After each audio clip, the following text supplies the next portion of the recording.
V zadnjem času v ospredje robotike prihajajo sodelujoči roboti. To so roboti, ki so narejeni na način, da vedno zagotavljajo varnost uporabnika. Tudi v primeru, da pride do trka z uporabnikom, se robot ustavi oziroma celo umakne in ne poškoduje uporabnika.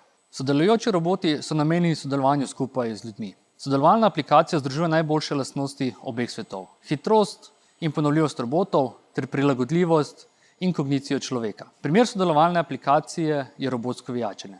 Pri tem je seveda velik poudarek na varnosti. Preprečiti je treba, da bi robot z vijakom poškodoval roko operaterja. Kot vidite, sistem deluje. Študentje se pri vajah spoznajo z najnovejšo opremo s področja sodelujoče robotike. To so robotski manipulatorji, robotska prijemala, senzorji sil in navorov, varnostni senzorji.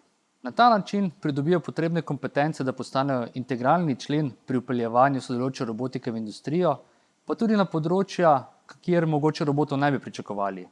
Tak primer je na primer uporaba robota v kemijskem laboratoriju.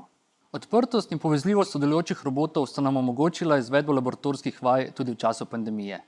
Študentje so od doma dostopali do ročno učne naprave robota, s katero so robota premikali in ga tudi programirali.